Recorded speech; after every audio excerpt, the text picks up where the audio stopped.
Bonjour! Have you ever wondered how to conjugate a verb in French? What does that mean? How do you do it? And how do you remember those verb conjugations? Today, I'm going to show you how. Est-ce que vous êtes déjà posé la question comment est-ce qu'on conjugue un verbe en français? Déjà, qu'est-ce que c'est la conjugaison? Je vais répondre à toutes ces questions. Qu'est-ce que c'est? Comment on fait? Et je vais vous donner des astuces pour bien maîtriser l'apprentissage des verbes. Hi, this is Rachele DeMeo from Belterre Academy. Bonjour, c'est Rachele DeMéo de Belterre Academy.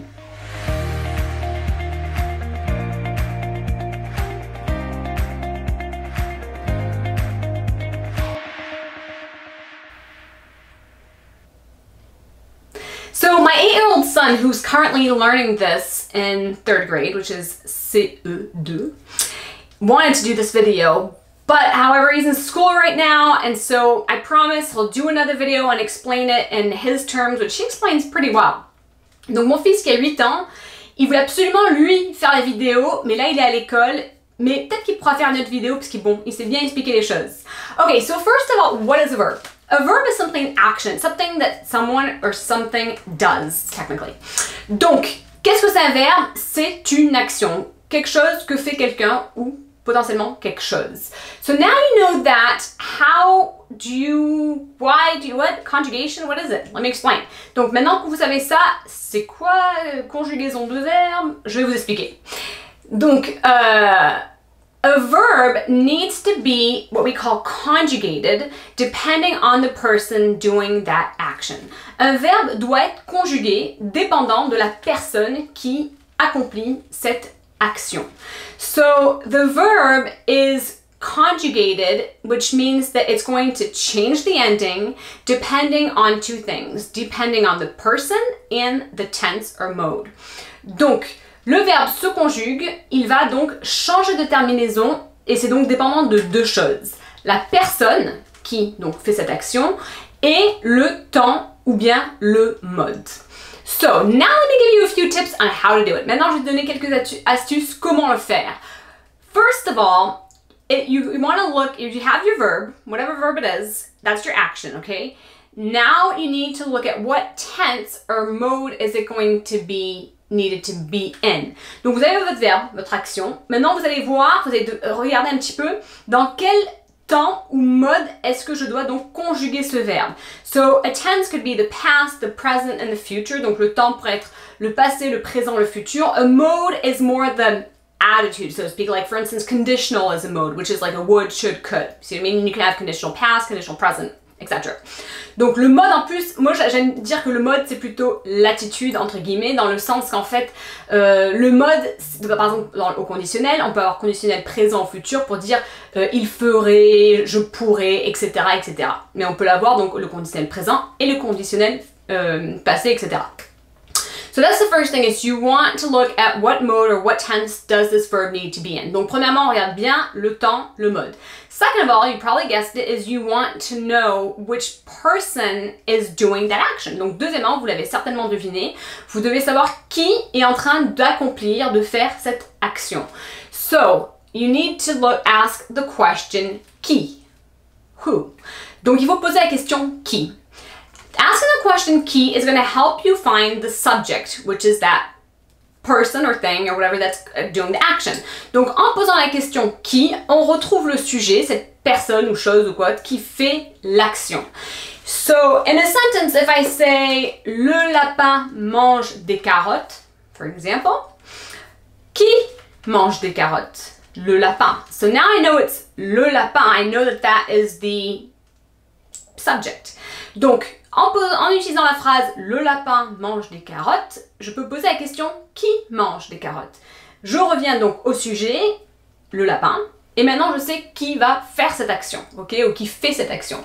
So, in the subjects, it could be something that's actually listed, like the word rabbit or a person's name, or it could be what we call a personal pronoun. Donc, pour le sujet, ça peut être donc une chose, ou comme bon, ça peut être par exemple un animal comme le lapin, ou même une personne ou autre, ça peut être le nom même de quelqu'un, un nom propre, ou bien ça peut être un pronom personnel.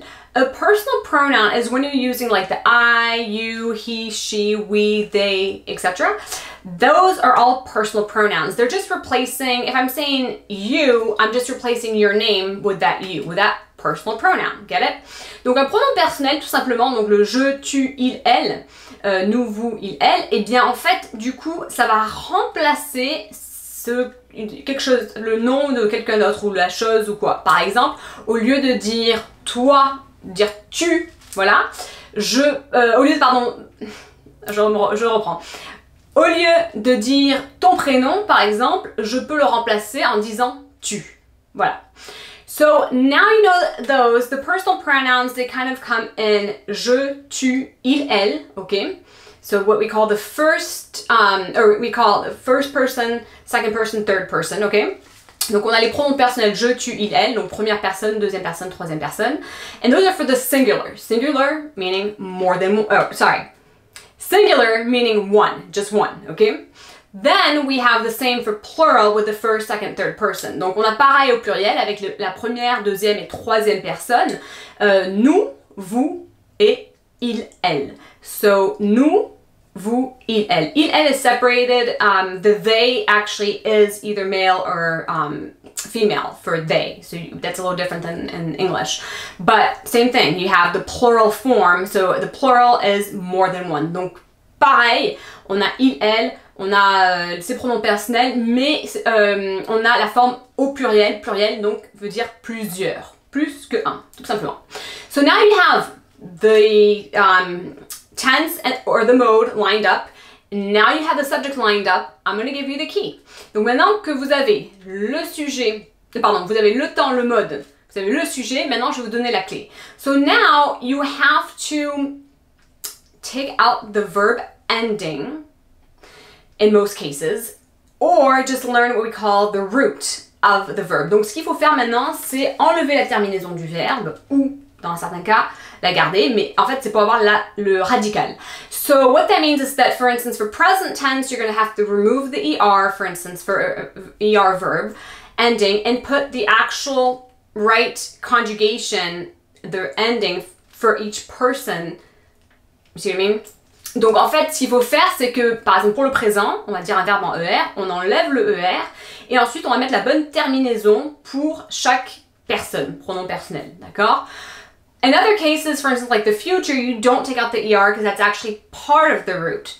So you do have to know these things. Donc c'est vrai que dans d'autres temps, par exemple le futur, on n'enlève pas le ER parce que justement ça forme le radical. Et en fait on rajoute du coup, mais ça c'est des choses qu'il faut apprendre, qu'il faut connaître. And so the key is really knowing that root, meaning that, especially if it's an irregular verb like être, the root may be very different than the original verb. Donc il faut vraiment connaître la racine des verbes différents. Et c'est vrai que parfois c'est très différent, surtout dans les verbes irréguliers comme être, où on voit que par exemple c'est très différent que le verbe, ce que le verbe était à la base. And sometimes I get so enthusiastic, I just like talk so fast because I'm passionate about what I do and I have so much energy.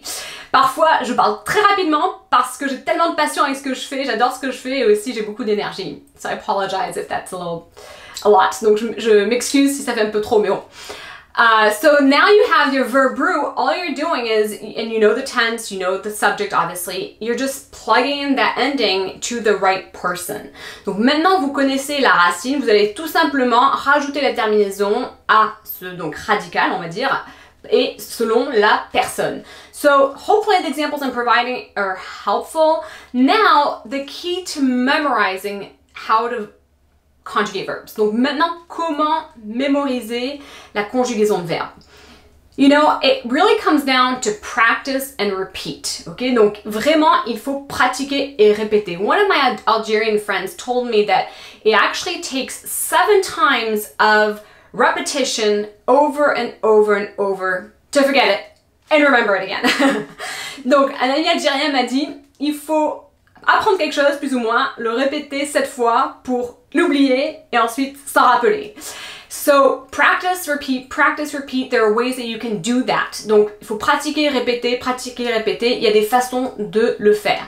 So, first of all, you could create little index cards. Donc, premièrement, vous pouvez peut-être vous créer des petites fiches index.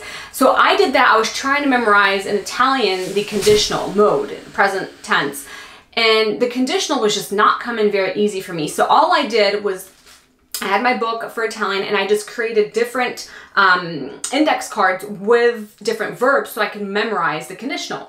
Donc pour moi, j'ai justement appliqué ce principe en créant des fiches index pour le conditionnel en italien. J'ai essayé d'apprendre le conditionnel présent et donc du coup je m'étais créé des petites fiches index et j'ai écrit des verbes différents et j'ai pu donc apprendre grâce à ça. So that really helps having index cards. You can keep them in a book when you're going to the bathroom, when you're at a red light, when you're stuck in an appointment and waiting, which I hate. You can just have that index card and just kind of repeat it in your mind, repeat it in your mind. Donc avec cette fiche index, vous pouvez vraiment l'utiliser en peut-être la mettant, vous pouvez l'utiliser comme marque-page dans un livre.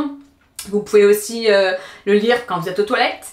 Vous pouvez le garder avec vous si vous êtes à un feu rouge ou bien si vous attendez, je sais pas, dans un cabinet ou autre, ben vous l'avez et vous le répétez. And that really helps having that little index card and the repetition. You can also use it to also create a sentence using it in a scenario. Vous pouvez également l'utiliser pour créer comme un scénario en l'utilisant dans une phrase. So that's one thing that you can do. Another thing is through songs. Donc, ça, c'est un moyen. Un autre moyen, c'est à travers les chansons. So songs are really useful. I know in French, that's how I learned multiplication tables back in 3rd grade, I'm thinking. So that's also very useful, is getting a song, learning a song, creating a song with those verbs, from je, tu, il, elle, the verb you want. Donc également, vous pouvez donc rechercher des chansons, vous pouvez explorer ce qu'il y a comme chanson, vous pouvez même vous en inventer. Pour moi c'est comme ça, je crois que c'était en CE2, que j'ai pu apprendre la table de multiplication, c'est à travers les chansons. Et du coup, n'oubliez pas de mettre tous les pronoms personnels, je, tu, il, avec le verbe, d'accord? So songs are great and you can make them your own. You can find any tune out there and just create one. Donc les chansons c'est super, vous pouvez en trouver, vous pouvez juste trouver une petite mélodie comme ça et vous créez comme vous voulez quoi. Lastly is by writing it down. Dernièrement, vous pouvez l'écrire. So you could, remember back in the day when our parents had us write lines? I'm going to tell you something about me. Ok, vous rappelez avant quand nos parents nous faisaient écrire des lignes? So my parents had me write lines. That was one form of discipline, I won't disobey or whatever it was. Donc moi, mes parents, ils me faisaient parfois écrire des lignes. Par exemple, je vais pas désobéir ou bon, je sais pas quoi. But then at a certain age, I was learning how to type, and my parents said, well, can I type out the lines I have to write? And my parents said, sure. À un moment donné, j'ai appris à écrire à la machine, à l'ordi, et j'ai du coup demandé à mes parents si je ne pouvais pas, moi, taper les lignes à l'ordinateur. Et ils ont dit oui. Things that I knew how to copy-paste, they didn't know that. Donc moi, je savais comment faire du copier-coller, et eux, ils ne savaient pas. So that's what I did. I created lines, which didn't maybe teach me much, but don't do it.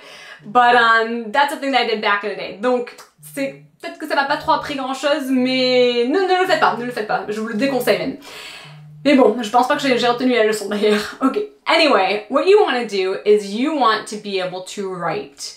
Write, almost like if you're writing lines, you're just writing out verb conjugations. I like physically handwriting because it associates parts of your brain and it helps you learn better, but you can do it on the computer if you prefer.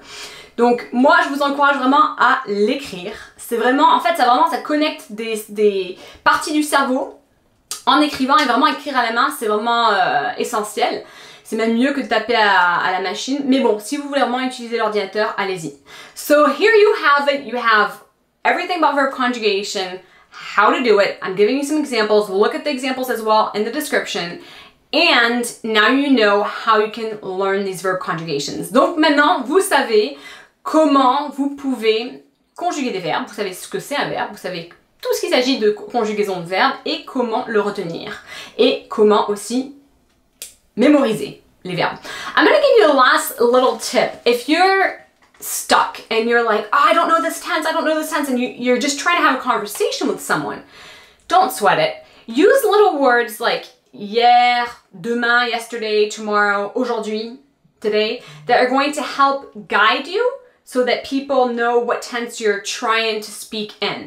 Donc si par exemple vous galérez et vous connaissez pas un temps et là vous voulez simplement communiquer avec quelqu'un et ça vous dérange de ne pas connaître un certain temps parce que vous l'avez peut-être pas encore appris, franchement ne vous prenez pas trop la tête. Juste utilisez certains mots comme hier, aujourd'hui, demain, parce que du coup, ça va mettre la personne dans le contexte du verbe. So you could keep the verb in the infinitive form, meaning it's not conjugated, you haven't associated it to a person. And then by adding that little word next to it, the person will still kind of understand what you mean. Donc ce que vous pouvez faire, c'est que vous pouvez avoir le verbe, donc à l'infinitif, donc non conjugué, et en mettant un petit mot comme hier ou mettant quelque chose avant, on va dire hier, aujourd'hui, demain, la personne va savoir que même si le verbe n'est pas conjugué, que vous n'avez pas vraiment mis la bonne terminaison pour la personne, eh bien ils vont quand même comprendre le contexte, plus ou moins. So that is going to be a key for just trying to get by. But why are you using that? Why are you doing that? Learn the verbs in the way I told you. Donc ça c'est une petite clé, mais c'est vrai que en utilisant la petite astuce, on va dire, en attendant, apprenez vos verbes. Voilà. Well, see you guys Friday. I can't wait to show you the video I have for French Friday. It's gonna be epic. Je vous verrai vendredi. J'ai trop hâte que vous voyez la vidéo vendredi. C'est un truc de ouf. Au revoir!